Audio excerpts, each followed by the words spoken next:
So good morning, everybody, and welcome to the walk-off. Look at this. The two founding members of this podcast Hey, together again.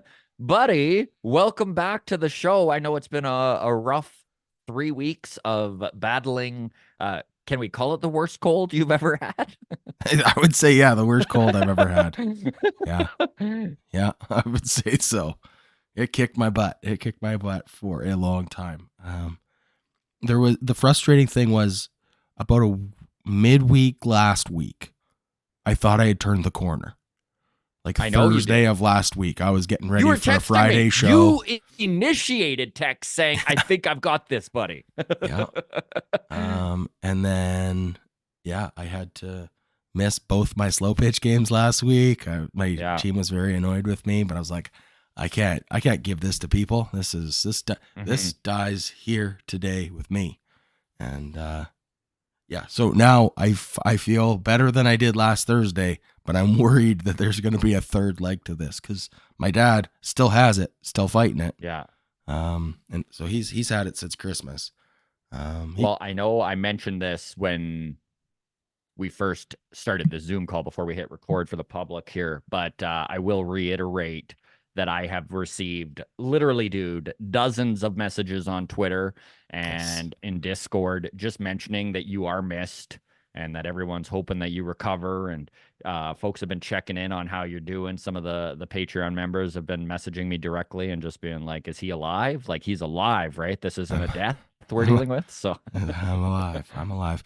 My wife said to me last night, she says, I've lost 10 pounds. She's lost 10 pounds with this cold. holy. So, because we've been eating nothing but soup, right? So it's been brutal. I got to step on a scale myself and see how much I've lost.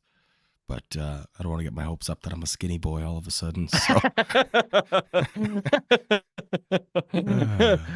Well, I know we did plan to do Monday morning mailbag on a Tuesday afternoon like normal. And then yesterday, Adam woke up and sent me a message just being like, we got to push this one more day. So it is Wednesday, but we are here with I would call it a mega mailbag. We have so many questions and comments from the last week, and I know that it has been 2 full weeks since Adam and I have done this together. Joel very admirably filling in for you while you were gone, and so a tip of the hat to our good friend Hey Kami. Truly did a very great job of picking up the slack for you, but really glad you're back. So we're gonna get into this mega mailbag at Walk Off Podcast on Twitter. You can send us a DM anytime you want. We'll do our best to get your comment or question mailbag. The Patreon bump. Okay. If you are just tired of only getting your comments and questions in once a month, once every 6 weeks, you feel ignored. Well, for $4 a month, you do get that automatic bump. While we're speaking Patreon, I will throw to Adam here. We do have a new member who is part of the Hall of Fame tier. So he's going to be getting a mug. And then Adam will also fill you in on how you can join the Patreon if that is something you would like to do, is support the channel. Yeah, Shane Conklin, welcome to the Patreon. Appreciate your support. Welcome, Shane. So Shane signed up for the first ballot Hall of Fame tier. That is the middle of our 3 tiers. Yeah, got a mug coming his way.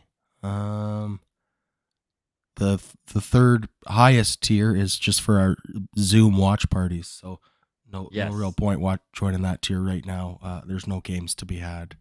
Anyways, apologize for my voice. I also want to say, because you mentioned it, and before I forget, thanks to Joel, because I know he's listening.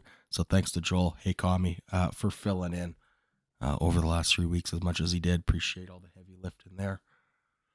Patreon.com/the Walk Off Podcast. Yeah, $4 a month gets you into the Discord, gets you into all the other stuff that's going on around the show. We got a lot of fun stuff going Discord, on. by the way, is always happening. I'm always surprised at the fact that it is up and going every single day, 24/7 almost. So if talking baseball, talking Blue Jays is something that you are lacking from your life right now, let me tell you, the Walk Off Discord is active and is a good place to spend some time. So again, $4 a month gets you that. Thanks to all the Patreon members. I think we're over triple digits now, but either way, a tip of the hat to all of you. Really appreciate the support. All right, let's get into it because we got lots to talk about, and Adam's voice is only going to last so long here. Yes, so sir. We'll start with this one from Patreon. This is Mark Drabert, and I really like this one because I get the sentiment, and then it will open up the floor for you, the grounds crew, to kind of give your comment on how you feel about this. So Mark says, why do fans seem to care so much about free agents getting overpaid in a league that doesn't have a hard salary cap? I constantly see comments about you don't want to spend 200 million on Bellinger, or some free agents are too risky to sign big contracts. Why? Why do you care? I understand it cheering for your favorite hockey team, one Jack Campbell or Jonathan Huberdeau contract and your team is screwed. But I don't get it in baseball. It's Rogers' money. They made over $15 billion in revenue in 2022. Billion with a B. I don't give a shit if they spend a little heavy on Cody Bellinger and Blake Snell. I don't care if they have to offer Bo Bichette $500 million to keep him around, or if Vladdy becomes the highest paid first baseman in the game. They own every aspect of the team. And this is very true. They're kind of the snake that eats their own tail, as they broadcast, own the team, and own the media company in which they're putting everything out there. Don't skimp a little on payroll. Go pay for the best product possible. And I do understand the Jays have like a top 5 payroll in MLB already, so it's not like they're cheap, but I don't care if they have to spend $1 billion a year on a roster. What's a couple extra dollars on my phone bill? You're already bending us over on that. Okay, so there's a lot there. First of all, snake that eats its own tail. Immediately, my brain went to Rogers being the human centipede of baseball. Don't Google that. If you don't know what the reference is, don't Google it. Just don't. Save yourself. My apologies. Don't Google. It's a very accurate, see, and this is why we missed you, Adam, is that you just have a way of painting a picture for us. It's the food references, in a way. It's the food references. The human centipede food references is what has lacked. Okay, so I am going to start with this, Mark.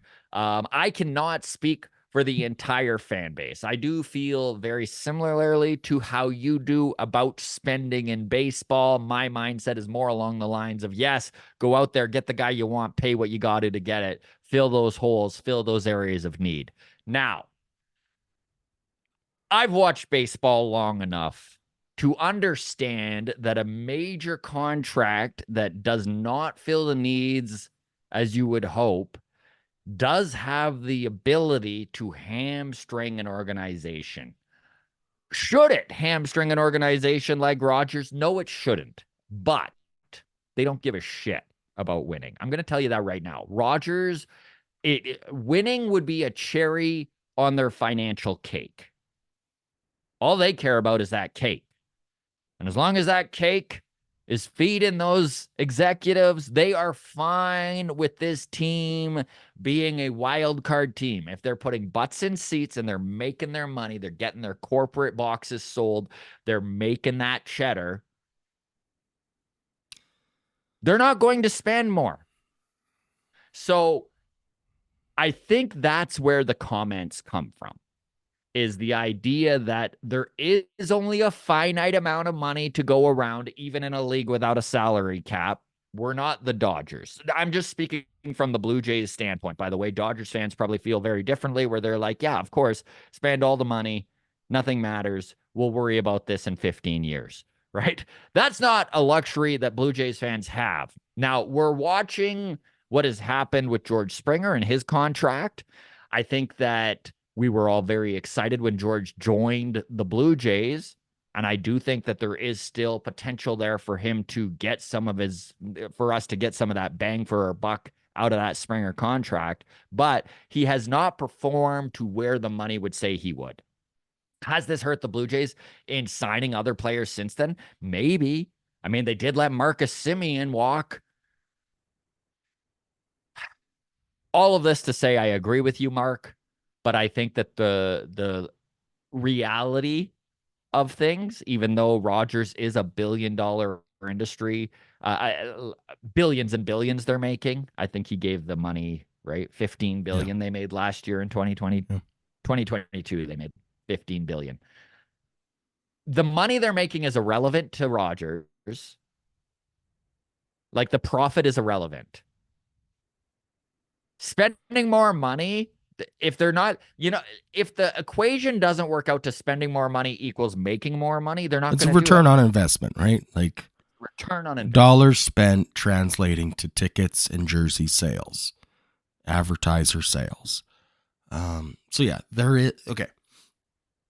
There is, I like the way you put it, there is only so much money to be spent, regardless of whatever that number is, right? Whatever our team payroll ends up being, 200 million, 300 million, 350 million, whatever that number is, there is a number at which there is a limit, right? It's funny, like the timing of this question is funny because I was just reading an article. The Edmonton Oilers are the highest revenue team in NHL right now, and there was, the context for this article was that, you know, how these Canadian teams have like shot themselves in the foot by having, like, they've really created this web that now they're all caught in, where, you know, they are making so much money but can't spend the money to keep the talent they have or whatever. I'm butchering the premise of this, but the idea is, yeah, like it's not the same in baseball, but also the luxury tax has acted as a salary cap essentially forever. Like it's this is a very new phase of, oh, we're just going to ignore the luxury tax. Yes. Like the Steve Cohen tax of it all, the LA Dodgers Shohei Ohtani money of it all, the Blue Jays being a luxury tax team. Like this is new. This is not, you know, you remember when we had Edwin and Josh Donaldson, and, you know, when we were good in the mid 2010s or whatever, that wasn't a luxury tax team. No. You know, like this isn't like, oh, the Blue Jays just spend unlimited money every year and sometimes we're good. Like that's not, you know, so like we do have a finite amount of money to go around. So for me, when it comes down to it, like the Cody Bellinger, $200 million, is that an overpay? Who cares? It's not my money. For me, like it starts and ends with, as long as we have enough money for Bo and Vlad. Like I just don't want to be handing out big contracts. Like when we signed George Springer and when we signed Kevin Gossman and Jose Barrios to his extension, like all of these deals felt like they were all lined up with the Bo and Vlad needing to be paid. Right. So I was like all for it. I was like, I don't care how much money we spend while Bo and Vlad are young and playing for free. Let's spend all the money we can. This is great. But now all of a sudden the terms are different. And it is like any contract we give out this year, even if it was a Shohei Ohtani contract, right, was like, well, if we do get Shohei and we give him $700 million, does that mean we're not going to be able to give Bo $300 million or whatever he needs? Like, so for me, that's where it is with even like a Matt Chapman offer or Cody Bellinger or Blake Snell or whoever, right?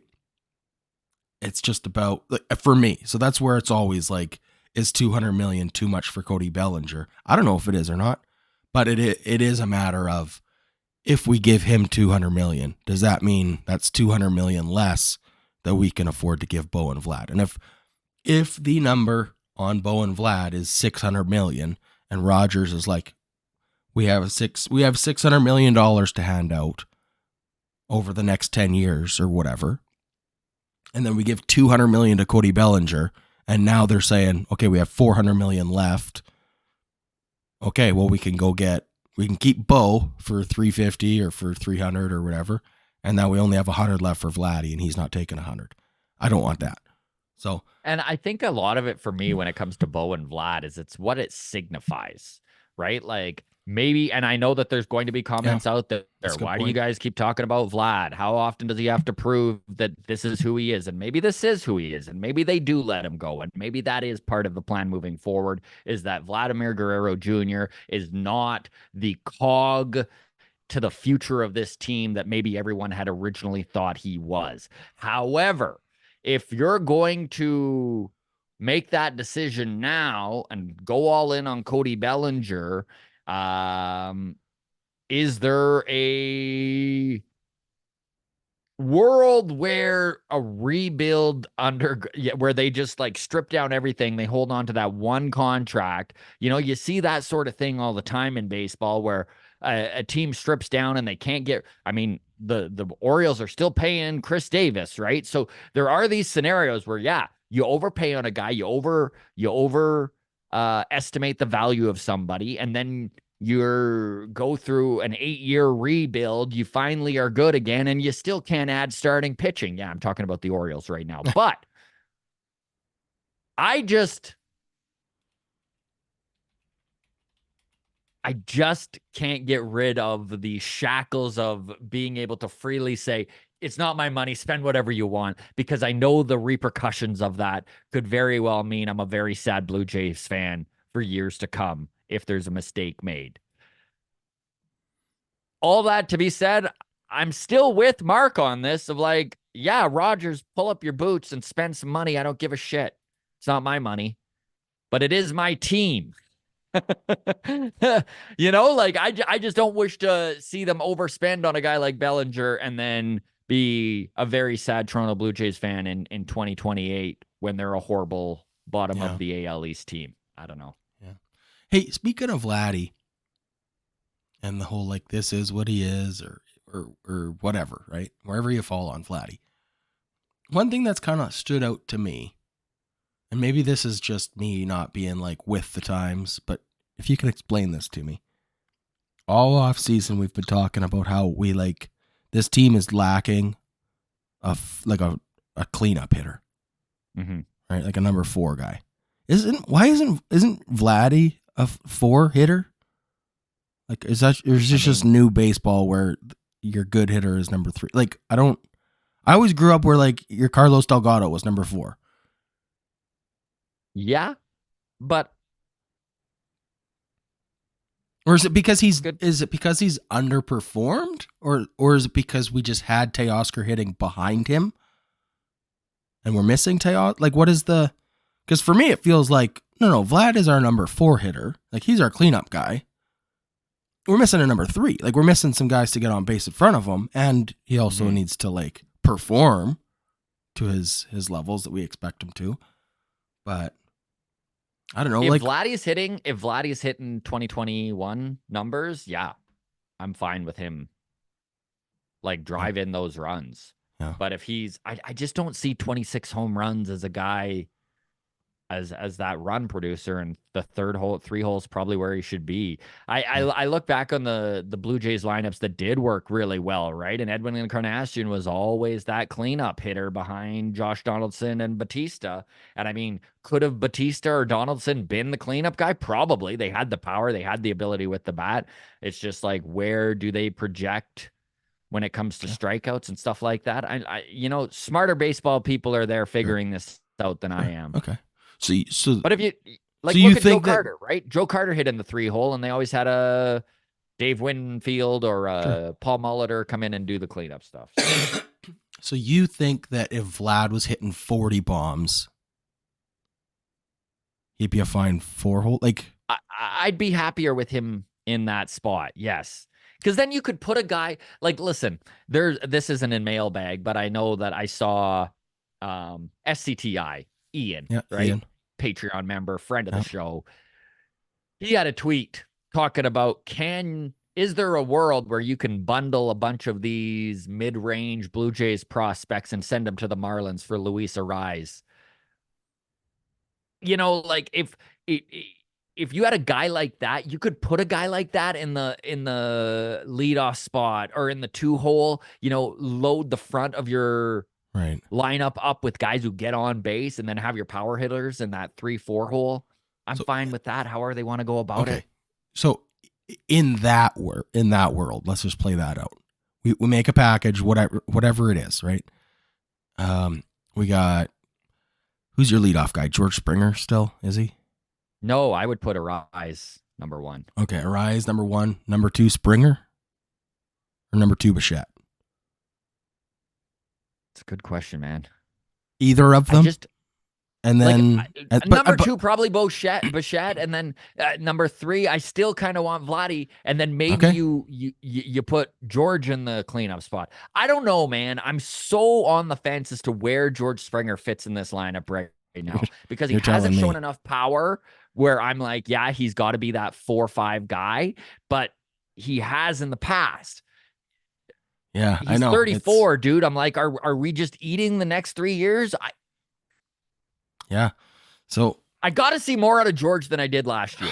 Man, this is going to be such an interesting season coming up. Like, regardless of. Well, okay. Here's a hypothetical for you, and then we'll get back to the mailbag. But would you rather, if there's 2 paths, one path is this is a 92-win team. We make the playoffs. Maybe we go to the second round or whatever. But Vladdy is the same Vladdy we saw the last 2 seasons. 25-ish home runs. Underwhelming, but still pretty good by all accounts. Or would you rather see a season where offensively this team is mashing again? Regardless of who we had, whether it's Jorge Soler, Cody Bellinger, maybe we don't add anybody, but Vladdy hits 50 home runs again, 350 batting average, something absurd. Like he's just MVP, runaway guy. Mm-hmm. But it's like an 82-win team. We missed the playoffs, maybe because pitching kind of came back to earth, right? Or we had an injury or a series of minor injuries. Nothing like serious. There's no major bad tacos for anybody. But, like the season we had last year was pretty much, other than Alek Manoah, best case scenario for our pitching across the board. Through the bullpen, all the starting pitchers. Like Yusei Kikuchi was good. What? So that really floated us into the playoffs. Like, which of those 2 options would you rather see? Where we make the playoffs, don't win it all, because obviously that's the one you pick. If we win the World Series, that's the one you pick. But a 92-win team, but Vladdy continues to be just a guy, or an 82-win team because pitching kind of came back to earth, but Vladdy looked like, oh yeah, maybe Vladdy is a superstar. Maybe Vladdy is a first ballot Hall of Famer, and he's figured it out. He's turned the corner.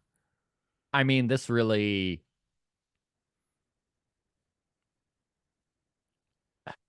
My problem with this question is that, yes, I'm going to pick the 92-win team. Okay. Of course. Okay. I want to see my team in the playoffs. Okay. And it means that there were some really bright spots in other players. If Vladdy is going to just...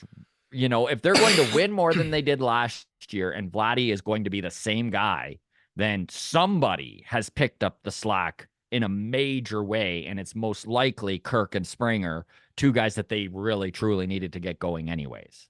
Okay. So, yeah, I'm picking... The reason is, though, dude, is like, if I pick the 82-win, Vladdy's the king, are they moving Vladdy? Oh, I never thought of that.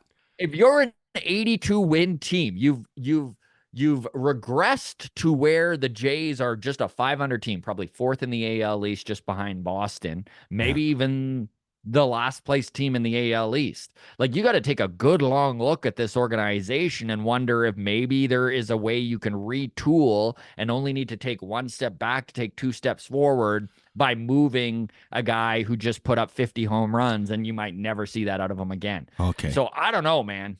I think my problem then is with the way I worded this question. Maybe I put the win totals too low. Maybe I should have said like an 87-win team that just misses the playoffs. Like, I don't know. I hate this whole scenario, Adam. Yeah, that's fine. That's fine. Let us know in the comments what there you guys go. would like. But let's move on. We've got so many questions. Whatever the win total is, I would rather see the team miss the playoffs, but be absolutely confident that Vladdy is a monster. I want to see the best version of him so badly. Me too, man. So badly. So Man. I guess my point is, I still think it's in there. Like, I do that's the too. thing. And I do I'll too. let you If finish your it's, thought here, but go ahead. no, I'm just saying, like, I know there's a lot of people who have already written Vladdy off. I still think there's a 40 home run guy in there. Well, I tell you what, I'm a 25 home run season away from writing him off. Yeah. Like, so am I. Like, if this, maybe not writing him off, but like being ready to move on from him. Yes. Being like, I don't want the Jays to give him $300 million. Well, of course. Right? Like, if it's a 25 home run season. I mean, I'm there right now, but yeah. No, but if he hits 40 plus right now, I'd say give him I'd be. Yeah. Anyways, I don't know. My preference for this season is, because we have 2 more years of control with Bo and Vlad. I think regardless of our win total, like, we got some real tough questions coming. I know. After this season, like this, I hate to say it, and Mish in Patreon is going to puke on her keyboard when she listens to this, but like, this might be the last season with this core together. Yeah. Like, if things continue to not go right, if it's a mirror image of last season in 2024, I'm not saying like we got to move on from Bo and Vlad and whatever, but all of a sudden those better be moving on from Atkins and Shapiro. I'll tell you that freaking much. Well, that's the thing, is all of a sudden we are really in a situation where there's got to be real phone calls being taken on moving on from guys, right? Like getting something while you can and entering a rebuild window potentially, right? Like, well, it's a scary proposition because obviously if the Jays repeat what they did this year, Shapiro's gone and so is Atkins. And if Shapiro's not, maybe there's a world where Shapiro can save his job by eliminating Atkins. But then you bring in a new general manager, and what do new general managers love to do? They love to put their own thumbprint on the team. Yep. And what would be the biggest and easiest way to put a new thumbprint on it? Move some of the core who are on expiring contracts and haven't managed to be part of the solution to bringing a championship back to Canada. Anyways, dark thoughts. Hopefully it's been a dark January. Yeah, hopefully these are not questions we're dealing with. Hey, we're like a month away from pitchers reporting to camp. Yeah. So season's right around the corner. I just mean, this is such an important season for everything about what this Blue Jays franchise is right now. And I have no idea which direction it's going to go. I'm hopeful it goes in the good way, but we're going to roll a 6-sided die and see which timeline we get. Hopefully nobody's wearing goatees at the end of this year. All right, let's get back to mailbag, shall we? Yes. Okay. This one is also from Patreon from Wyatt. He says, am I the only one who's enjoying Scott Boras not winning this offseason? I'm going to answer that real quick. Yes, you are not the only one. Obviously, this is a beautiful thing to see.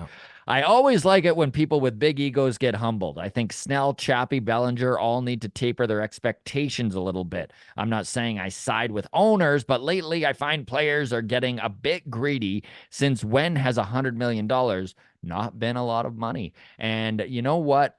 Just to put into perspective here what Wyatt's talking about, let's go back to 2014, maybe it was 13, 2013, I think. Okay. And Alex Anthopoulos had approached, no, I'm sorry, 2012. Offseason going into 2012, remember, Batista just had those huge 2010 where he hit 50-plus home runs and another 40-plus home run year in 2011.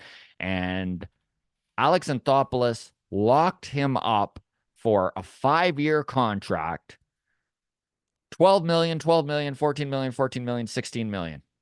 This was one of the bigger contracts that the Blue Jays had ever handed out.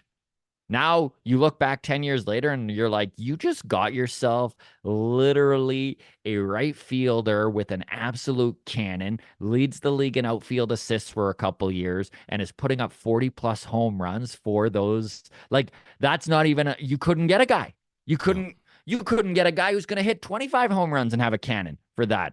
This is like, it's insane the way the money is going in baseball. I think it's necessarily the greed of the players. If you're a player, of course, your agent says you're going to be able to get this. If he twists a knife in a certain way, of course they're all for it. Use every team you can for leverage, do all of this. But I think Wyatt's onto something here. I think Scott Boras may have overshot where he can go contract wise with Chappie, Snell, and Bellinger. And maybe there isn't a team out there ready to give Cody Bellinger over $200 million. Maybe there's not a team out there willing to give Chappie $150+ million. And maybe there's not a team out there willing to give Blake Snell $200 million. These are three very, very, very good baseball players. And there's no way they're sitting out.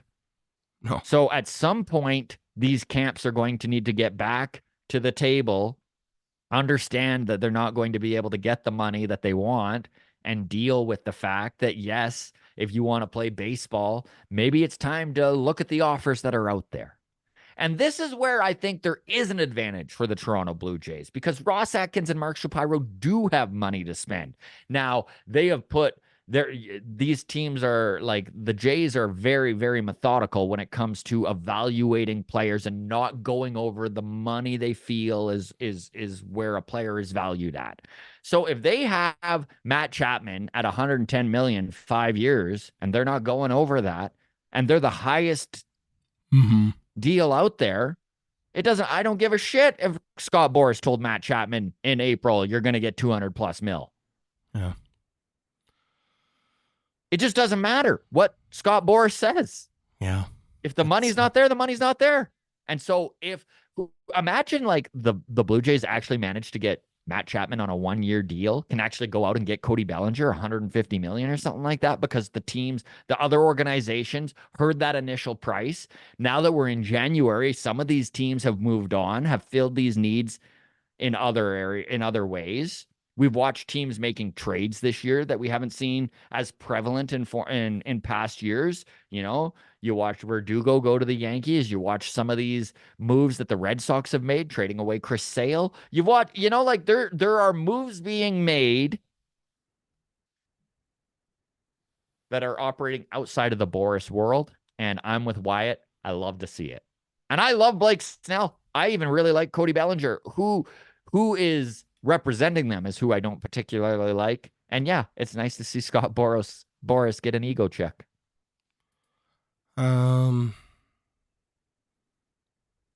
Yeah, I mean, like you said, these are real talented players that all have their warts. None of these guys are Garrett Cole, right? None of these guys are can't miss young supers. Like, these are not Corey Seagers and Trey Turners, and these are the Carlos Correa level guys, or the Byron Buxtons, or there is real reason to be. These are why these deals are so tough to even for both sides to come to an agreement, right? Is there is excuse me, there genuinely a lot for Scott Boras to point to on Cody Bellinger's behalf, to be like, hey, this is why he's worth this much. Absolutely, there for sure. The hardware is there. The deeper down on his resume, the history is there, right? But there's also the things that the teams can also genuinely point to with genuine concerns. Be like, yeah, but did you see 3 of the last 4 seasons? Yeah. And it's like that for Matt Chapman, yeah, April was awesome. May was awesome. Defensively, a stud. No one can argue with the hardware Matt Chapman has defensively. But then you could also point to the other 4 months of this past season and a lot of other stuff on his resume and go, yeah, or like Blake Snell, you said, with the walk rate, right? And the fact that he's 30, it's such a tough spot. But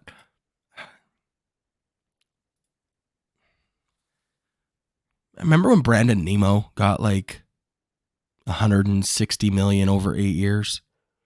Yeah. that has to be the low water mark for Cody Bellinger, right? You would think it would have to be. Like, but Adam, the truth is, if that's not there, I know. At some point, it doesn't matter. I know.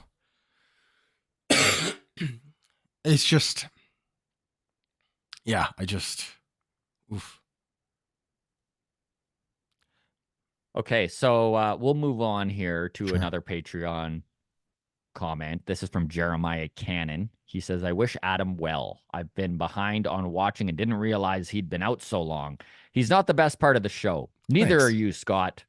Thanks. The best part of the show is the two of you together. A+. And I agree. That's lovely. It's nice to have you back, buddy. Right? That's lovely.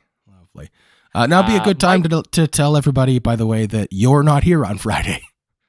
I'm not here. If you're enjoying the banter, don't tune in on Friday. Banter, don't get used to it. Yeah, you're gonna have to wait until I'm back on Monday. MLB Mondays, our Patreon exclusive. Yes. Okay. This one is from Michael Meyer. He says, could you guys do the homework and figure out how the players that started their careers off the hottest, maybe top 10, actually turned out? Yeah. So this was interesting because you could tell that this is a question that was formed out of Davis Schneider's incredible 25-game start and how he was the highest OPS to start a career. To ever start a career. Yes. He ended up finishing the season, by the way.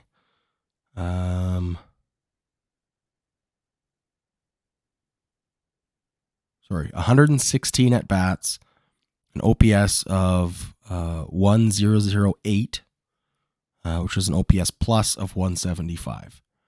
But through the first 25 games, he had an OPS of 1315, which is just off the charts. So I did some digging. I was really intimidated by this homework assignment. Mm-hmm. I was like, I don't even know how to sort by this on Fangraphs or whatever. I thought I was really going to have to learn some skills. Thankfully, I found an MLB.com article from September 13th. This is by Mark Petrello. Article, the best start to an MLB career ever is happening right now. Davis Schneider sports a record 1315 OPS through his first 25 games. The greatest start in Major League history. So Mike goes on to do the homework for me, so I'm going to just totally plagiarize this.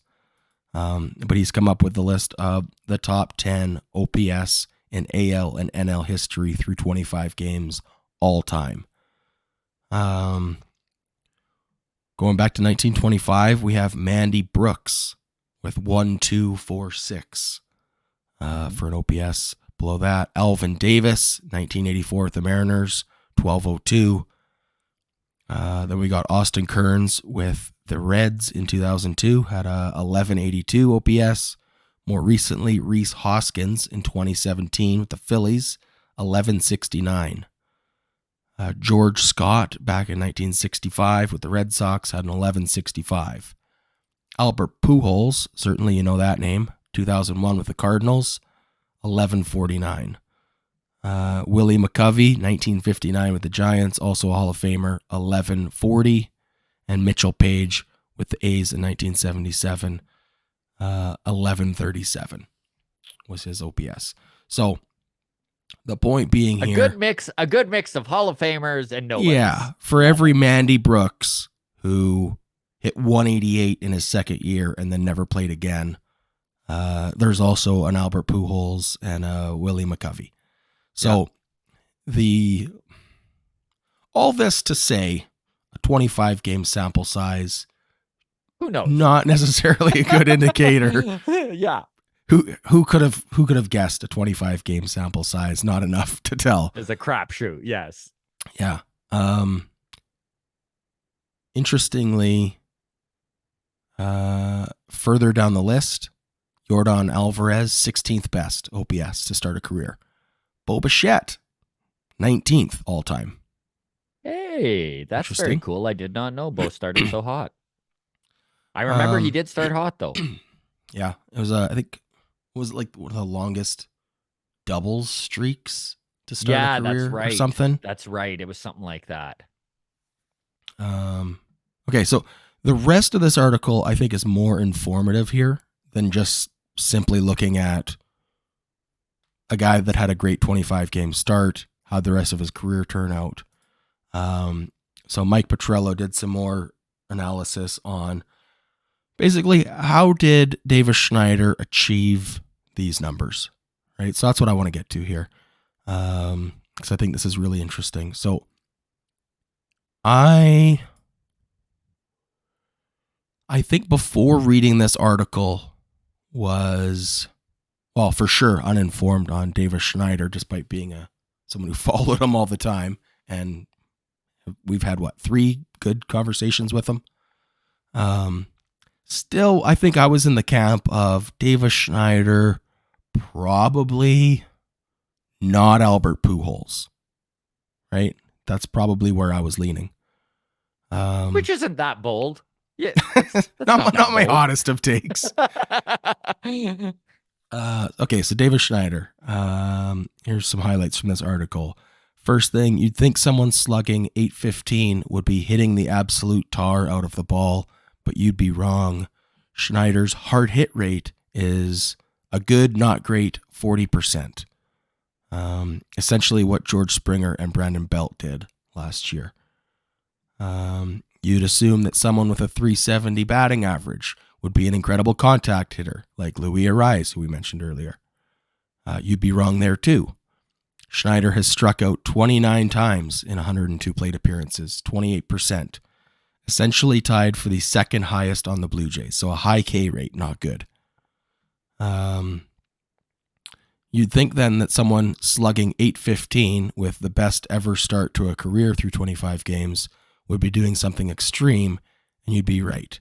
Here are 3 things, the kind of things that help him get past the fact that he's not hitting as a velocity monster.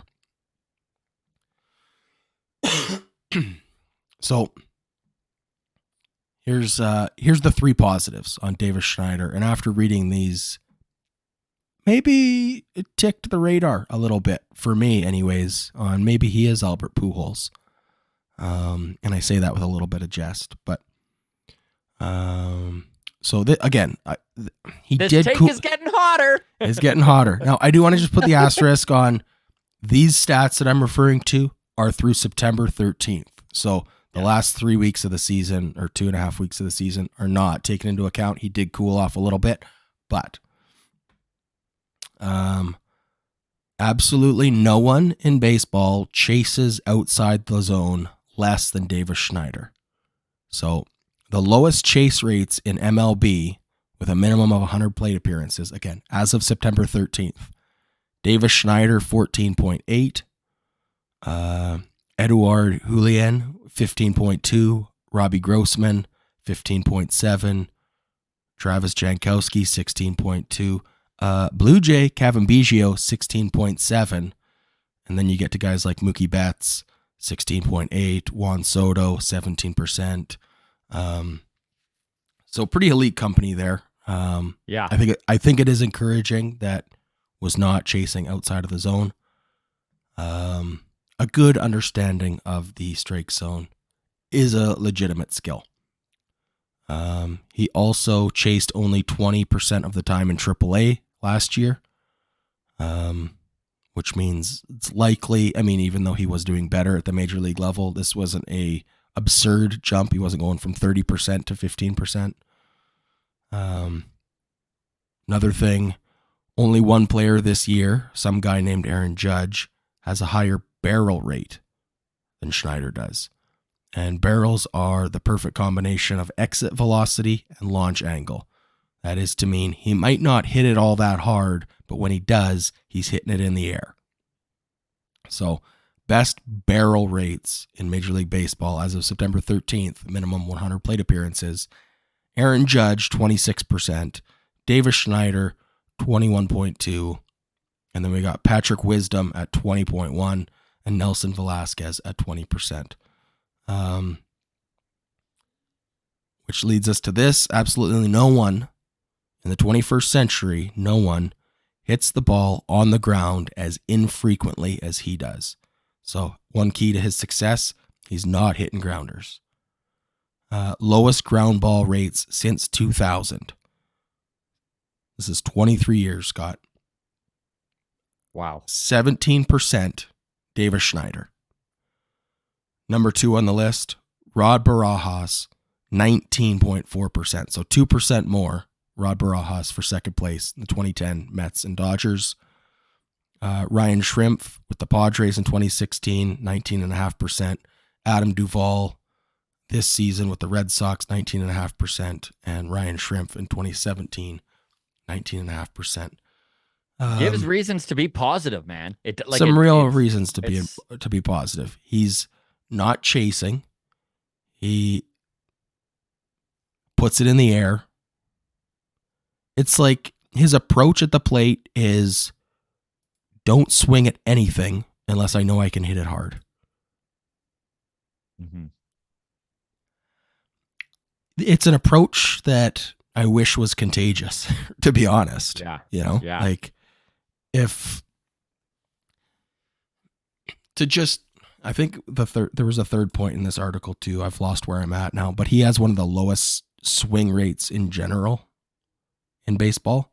So he's just like, even though his strikeout rate is high, it's as if he's just, even if it's in the zone, we all remember playing Little League, right? You step up to the plate, first pitch, called strike, and then what's the coach say? He goes, "That's all right. That wasn't yours. That one wasn't yours." Right? Yeah. You got the next one, right? Now you've seen it, right? It's like Davis Schneider is just, or at least for the start of his career, has had that approach of like, yeah, this splitter at the bottom of the zone is going to be a strike. That's not the one I want to hit though. I could fight it off. I could ground out to the third baseman, but I'm better off laying off of it and waiting for that slider that I can rip hard, right? So I don't know. I like that, man. That's huge. Good. So it's so huge. Is he the next Albert Pujols? After reading this, I'd have to say, yeah, it's a certainty. Lock it in. Anybody in Canada, start naming your newborn babies Davis. I don't know. That's I don't know what else to tell you. Let's get those baby names up there. There you go. I know Davis, the new king. It's exciting though, man. I love that you deep dove into this. So, there you go. Well, I didn't. I read an article of someone who deep dove into it. Yes. But that's about what we can expect. So there you go. So this next one is from Discord. It's Lucan for Booten DM'd. And he said, "Hey guys, hopefully Adam's back doing mailbag with Scott. If not, hello Joel. What have you guys heard about the Cuban starter? I think his name is Yariel Rodriguez. That is correct. The Jays have been tied to him." Now, this was from yesterday. It's actually official. MLB Trade Rumors came out and said that Yariel Rodriguez, Cuban pitcher, is in a 4-year agreement with the Blue Jays. Now, the actual money hasn't been said yet. There is still a physical that has to go down.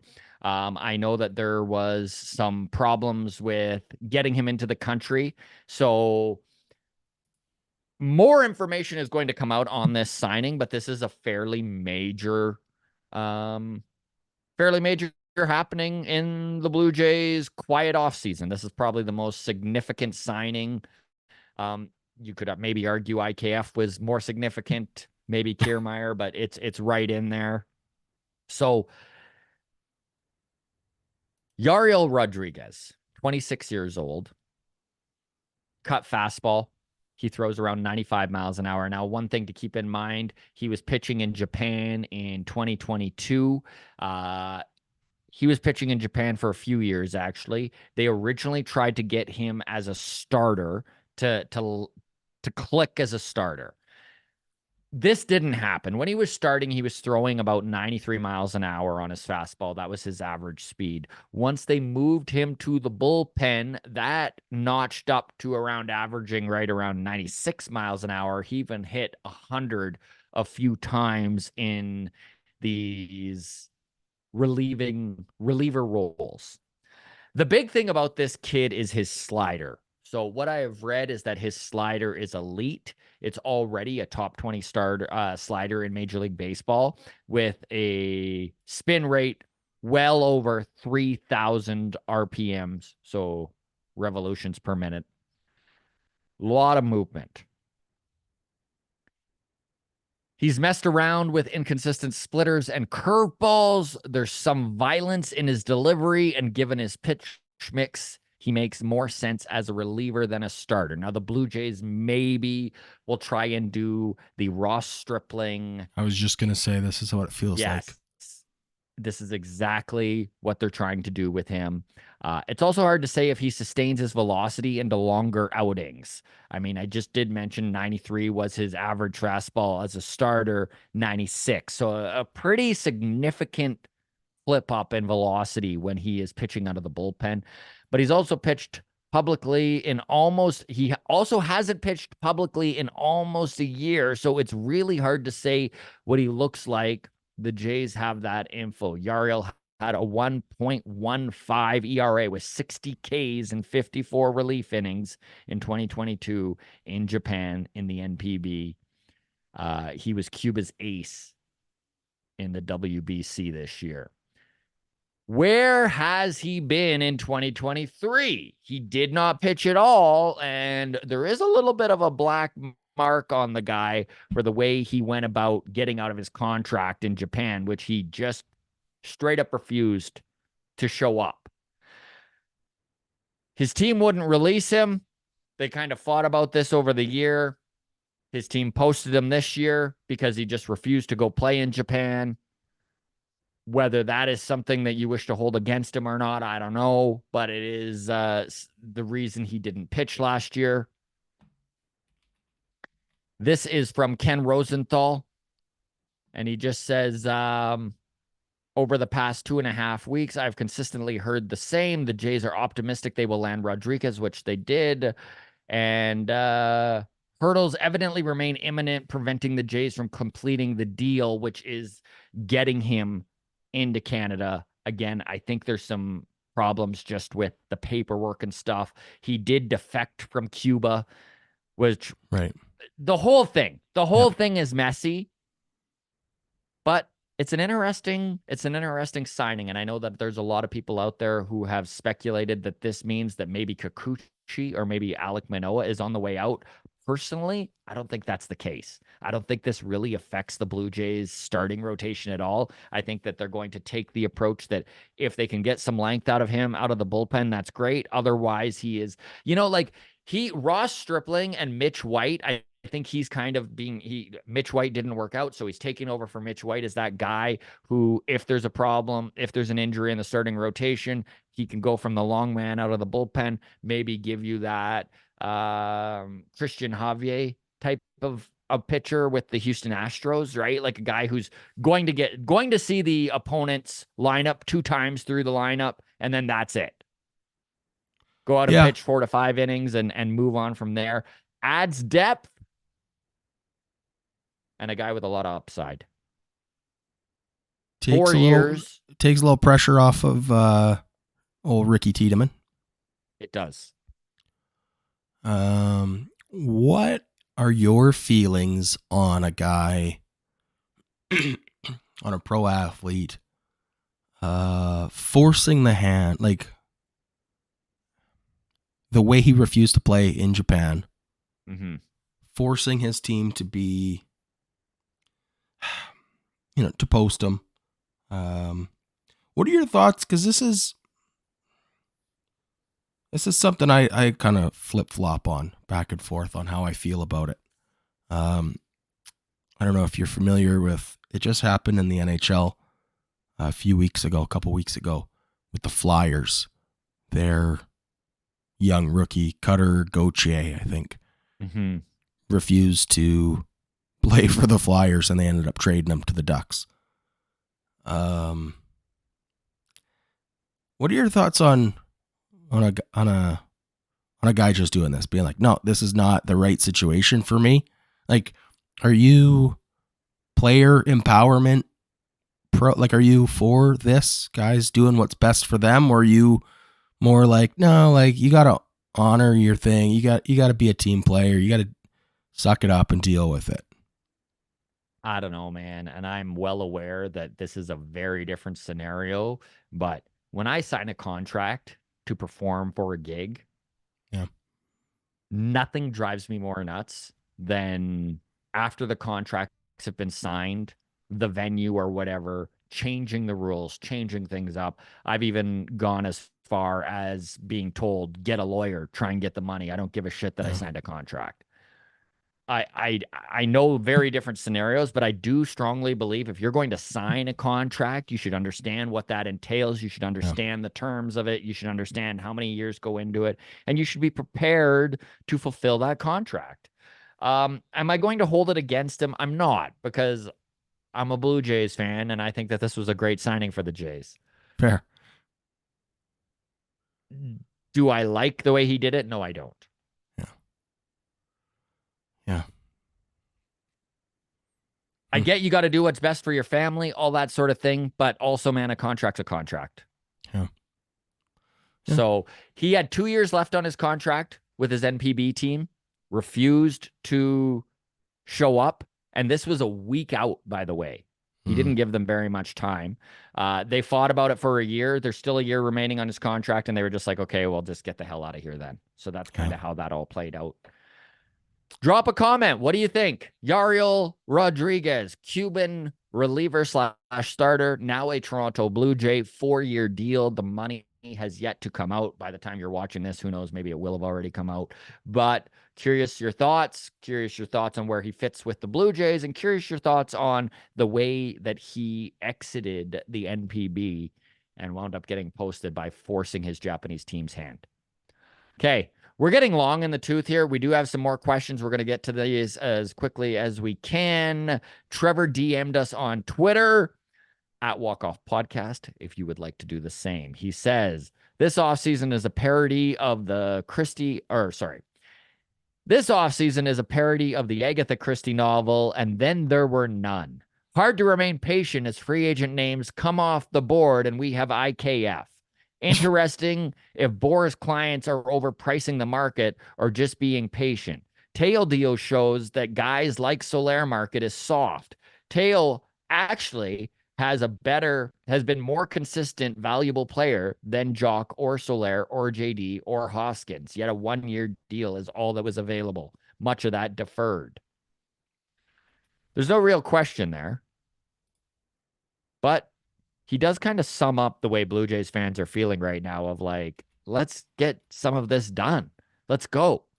Yeah. But again, a lot of these guys are holding out because they don't wish to accept the market is as soft as it is. And who knows, the Jays might wind up really stocking up on these guys because they're the last team remaining with the highest bid.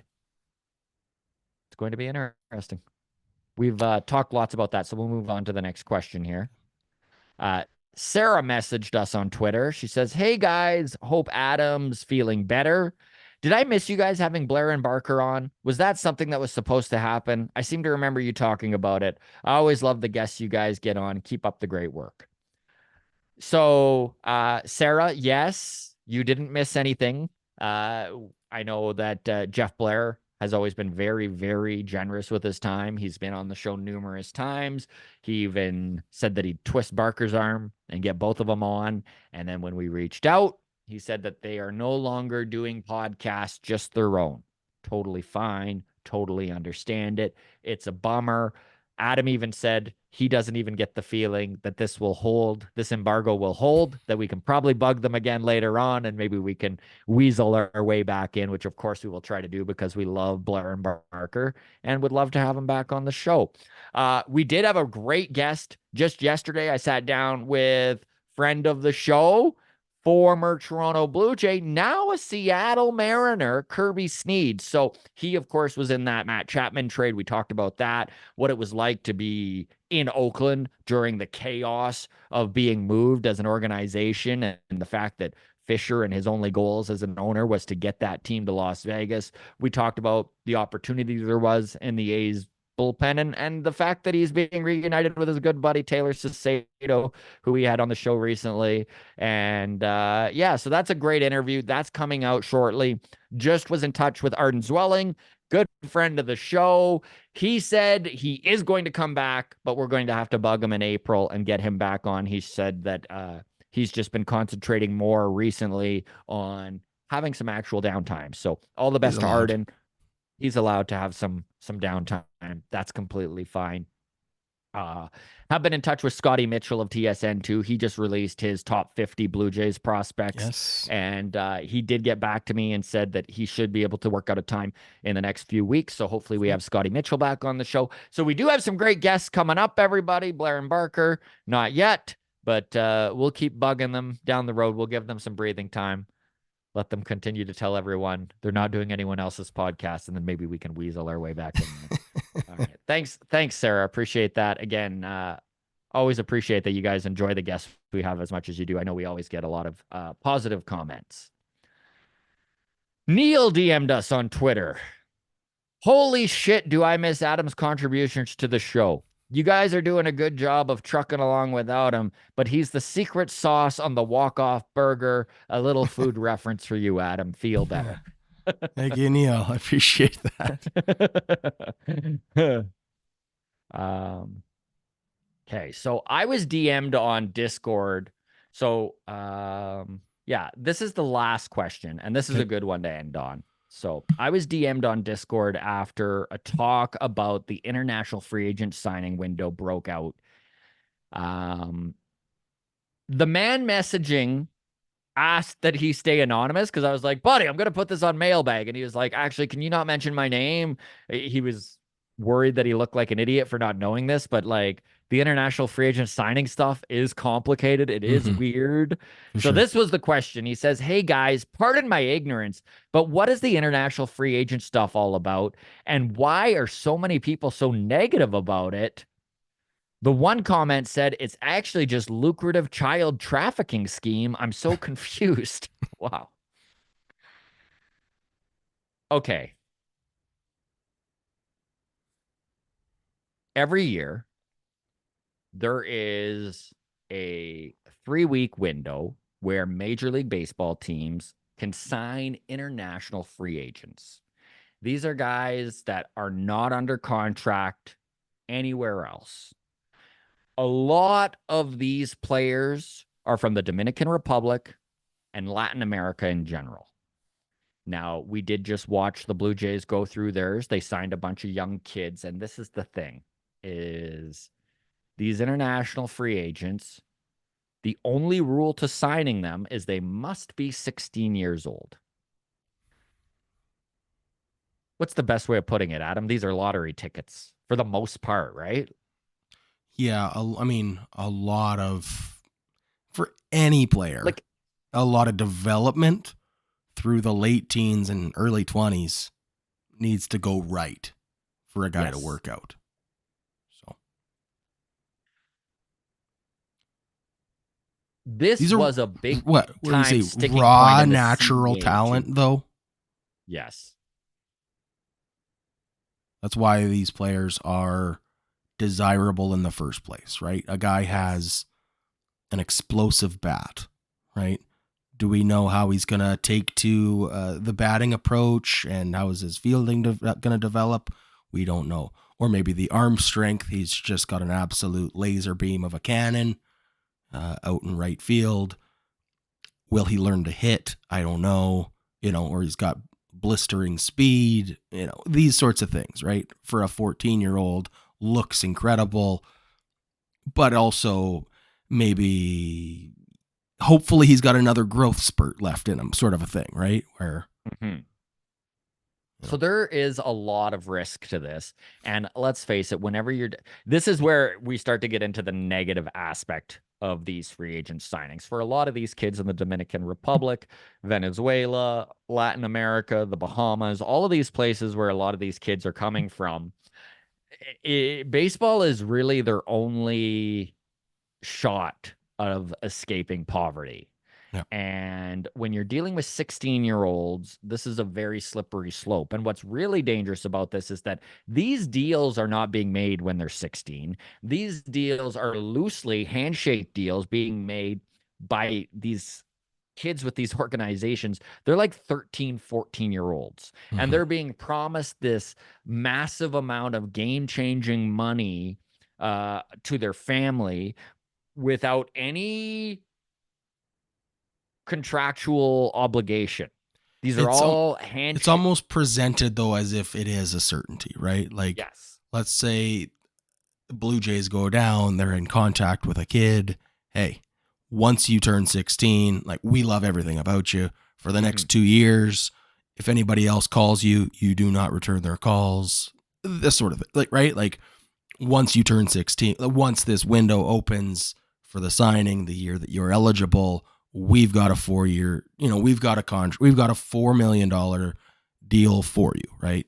2 years later, that deal only exists if that kid continued to improve and develop the way they expected, right? If any sort of hurdles came along, all of a sudden, who cares?